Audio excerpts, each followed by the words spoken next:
Latest updates ఎప్పటికప్పుడు పొందడానికి big TV WhatsApp channel follow అవ్వండి. లింక్ డిస్క్రిప్షన్ లో ఉంది. ఏపీ కేబినెట్లో చేర్పులే కాదు మార్పులు కూడా ఉంటాయా?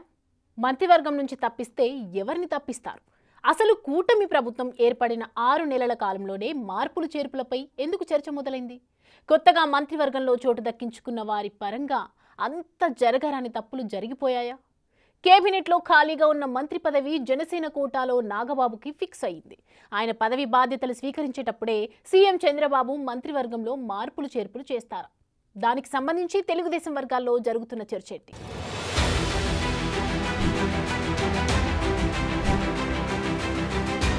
ఆంధ్రప్రదేశ్లో కూటమి ప్రభుత్వం ఏర్పడి 6 నెలలు పూర్తయింది. అప్పుడే మంత్రివర్గంలో మార్పులు చేర్పులపై చర్చ మొదలైంది.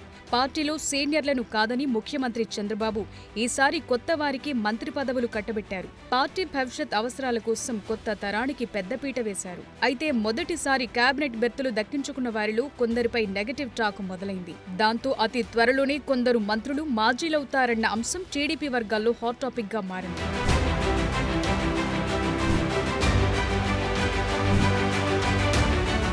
మంత్రివర్గంలో చేర్పుల విషయానికొస్తే జనసేన నుంచి డిప్యూటీ సీఎం పవన్ కళ్యాణ్ సోదరుడు నాగబాబును కేబినెట్లోకి తీసుకుంటారనే క్లారిటీ ఉంది. కేబినెట్ విస్తరణ ఎప్పుడనే అంశం మీద స్పష్టత లేదు. కానీ స్వయంగా చంద్రబాబు పేరు మీద అధికారికంగా తెలుగుదేశం పార్టీ లెటర్ హెడ్ మీదే ప్రకటన విడుదలైంది కాబట్టి కేబినెట్లో నాగబాబు చేరిక ఖాయమే. ప్రస్తుతానికి ఈ విషయంలో వేరే ఆలోచనలకు తావులేదు. అయితే చర్చంతా కేబినెట్లో మార్పుల మీదే జరుగుతోంది. వేటుపడే మంత్రుల జాబితాలో రాంప్రసాద్ రెడ్డి, వాసంశెట్టి సుభాష్, కొండపల్లి శ్రీనివాస్, కొలుసు పార్థసారథి వంటి వారి పేర్లు వినిపిస్తున్నాయి. అయితే ఈ జాబితాలో ఉన్న వారిలో కొందరిని తప్పించడం సామాజిక సమీకరణాల ప్రకారం చూస్తుంటే కష్టమనే అభిప్రాయం వ్యక్తమవుతోంది.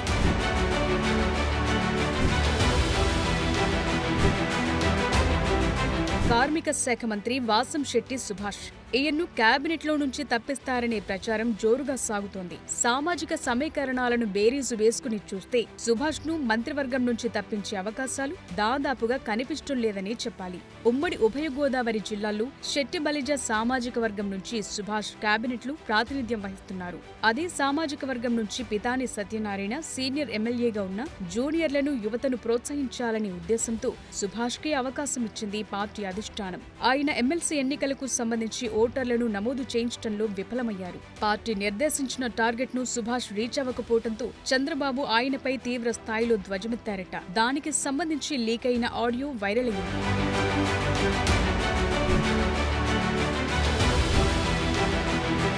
వైసీపీ కార్యకర్తగా ఉంటూ టీడీపీ ఎమ్మెల్యే అయి ఆ తరువాత అదృష్టం కలిసి వచ్చి మంత్రి అయ్యారు వాసంశెట్టి సుభాష్. అమలాపురానికి చెందిన వాసంశెట్టి సుభాష్ ఎన్నికలకు ముందే టీడీపీలో చేరారు. తరువాత రామచంద్రపురం టికెట్ దక్కించుకుని టీడీపీ అభ్యర్థిగా పోటీ చేసి విజయం సాధించారు. ఎమ్మెల్యేగా ఎన్నికైన కొన్ని రోజుల్లోనే చంద్రబాబు మంత్రివర్గంలో స్థానం లభించింది. అలా సుభాష్ పొలిటికల్ లైఫ్ ఒక్కసారిగా టర్న్ అయిపోయింది. అదృష్టం తన తలుపు తట్టినట్లే ప్రతి పనిలో ఆయనకు ఇబ్బందులు తప్పటం లేదట.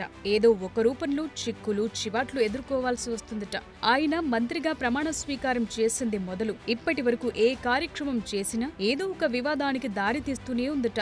అటు అధిష్టానం నుంచి, ఇటు క్షేత్రస్థాయిలో తన సామాజిక వర్గం నుంచి ఆయనపై వ్యతిరేకత చాప కింద నీరులా వ్యాపిస్తోందట.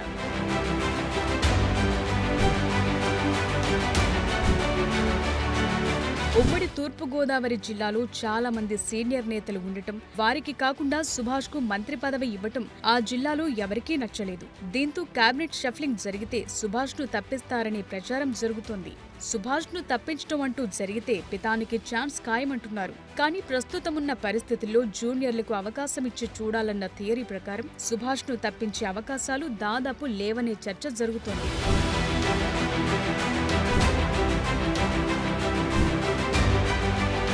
ఇక మరో మంత్రి రాంప్రసాద్ రెడ్డి గురించి కూడా చాలా విస్తృతంగా చర్చ జరుగుతోంది. రాంప్రసాద్ రెడ్డిని మంత్రివర్గం నుంచి తప్పించినా ఆశ్చర్యపోనక్కర్లేదనే ప్రచారం పార్టీ వర్గాల్లో జరుగుతోంది. మంత్రివర్గంలో అతి తక్కువ కాలంలో ఎక్కువగా బద్నామైన వ్యక్తి ఎవరైనా ఉన్నారా అంటే అది రవాణా శాఖ మంత్రి రాంప్రసాద్ రెడ్డి. రాంప్రసాద్ రెడ్డి పేషీలో జరిగే వ్యవహారాలపై ఇప్పటికే ఇంటెలిజెన్స్ కన్నేసిందని, ఏసీబీ కూడా రంగంలోకి దిగే అవకాశం లేకపోలేదనే చర్చ గత కొంతకాలంగా జరుగుతోంది.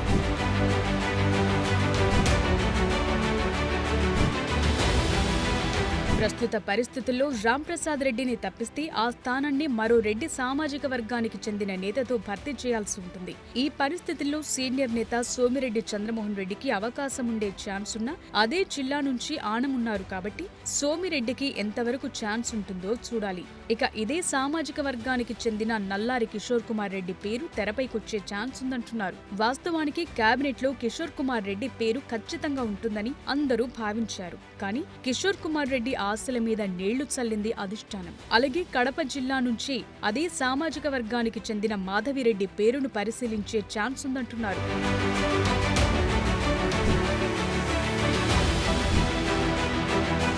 ఇక కేబినెట్ నుంచి తప్పిస్తారని ప్రచారం జరుగుతున్న వారిలో మంత్రి కొండపల్లి శ్రీనివాస్ పేరు ఉంది. కొండపల్లి శ్రీనివాస్ పేరు తెర మీదకు రావటానికి కారణం లేకపోలేదు. విశాఖ ఎయిర్పోర్టులో మంత్రి కొండపల్లి శ్రీనివాస్ గురుభక్తిని చాటుకుంటూ బొత్స కాళ్లు మొక్కి ఆశీర్వాదం తీసుకున్నారు. అప్పటి నుంచి ఆయన టీడీపీలో అందరికీ టార్గెట్ అవుతున్నారు. బొత్సను ఓడించిన సీనియర్ నేత తూర్పు కాపు సామాజిక వర్గానికి చెందిన కళా వెంకట్రావును పక్కన పెట్టి అదే సామాజిక వర్గానికి చెందిన కొండపల్లికి మంత్రివర్గంలో స్థానం కల్పిస్తే బొత్సను గురువుగా చెప్తూ ఆయన కాళ్లు మొక్కుతారా అని తెలుగు తమ్ముళ్లు తీవ్ర స్థాయిలో విరుచుకుపడుతున్నారు.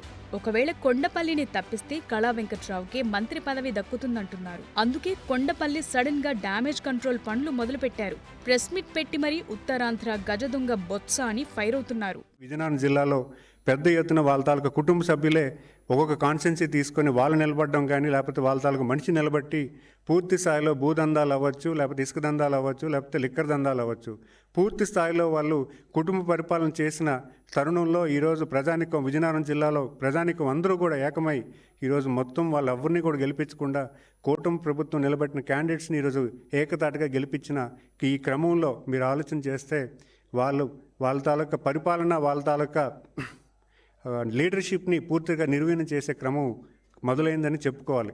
దాన్ని తట్టుకోలేక ఈరోజు ప్రతిపక్ష మీడియాలు వాళ్ళని బలపరచడానికి ఈరోజు మమ్మల్ని బలహీనం చేసే ప్రయత్నం చేస్తున్నారు తప్పించి ఇక్కడ ఉన్నటువంటి సత్యం ఎటువంటిది లేదని నేను చెప్పగలను. ఎందుకంటే మీరు చూసుకుంటే గడిచిన 40 సంవత్సరాల మా కుటుంబం రాజకీయ నేపథ్యం తాతయ్య గారి మీద అవ్వచ్చు, లేకపోతే బాబాయ్ గారి మీద అవ్వచ్చు, ఈరోజు నేను కంటెస్ట్ చేస్తున్నటువంటి ఫ్యామిలీ బొత్స కుటుంబం. ఆ కుటుంబం మీద మేము పోరాడి గెలిచి ఈరోజు పార్టీని ఈ రకంగా ఈరోజు పార్టీని పూర్తి స్థాయిలో కసరత్తు చేస్తూ పార్టీ తాలూకా కేడర్తో మమేకమై పనిచేస్తున్న తరుణంలో ఈరోజు వాళ్ళు వచ్చి మేమేదో ఆయన కాలు పట్టుకున్నామని ఆయన తాలూకు ఇదని చెప్పడం ఎటువంటి అసత్య ప్రచారాలు తప్పించి ఇది పూర్తిగా నిజం లేదని నేను చెప్పగలను. ఇక లాస్ట్ బట్ నాట్ లీస్ట్ అన్నట్టుగా పార్థసారథి వ్యవహారం గురించి కీలకమైన చర్చ జరుగుతోంది. పార్టీలోకి కొత్తగా వచ్చిన టీడీపీలో చాలా మంది సీనియర్ నేతలను పక్కన పెట్టి మరీ పార్థసారథికి మంత్రి పదవి ఇచ్చింది టీడీపీ అధిష్టానం. ఈ పరిస్థితుల్లో ఇటీవల జరిగిన గౌతు లచ్చన్న విగ్రహావిష్కరణ ఎపిసోడ్లు పార్థసారథి పార్టీలో బాగా డ్యామేజ్ అయ్యారు. వైసీపీ మాజీ మంత్రి జోగు రమేష్ తో కలిసి ఒకే జీప్లో ర్యాలీలో పాల్గొని అబాసుపాలయ్యారు. దాంతో పార్థసారథిని తప్పించి పల్లా శ్రీనివాస్ ను కేబినెట్ లో చేర్చుకుంటారా అనే చర్చ జోరుగా సాగుతోంది. గౌతు లచ్చన్న విగ్రహావిష్కరణ ఎపిసోడ్ పై చంద్రబాబు, లోకేష్ స్పందించిన తీరు చూస్తుంటే పార్థసారథి వికెట్ పడినా ఆశ్చర్యపోనక్కర్లేదనే వాతావరణం కనిపిస్తోంది.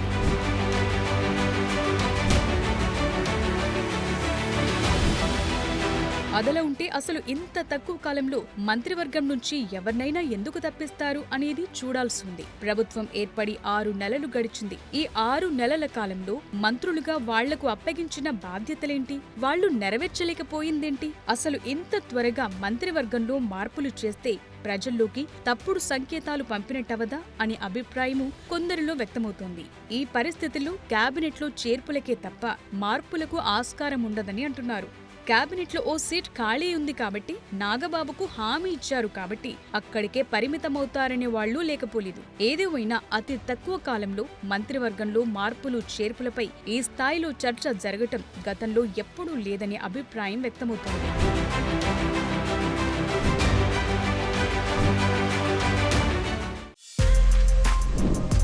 For more videos like this, subscribe Big TV channel.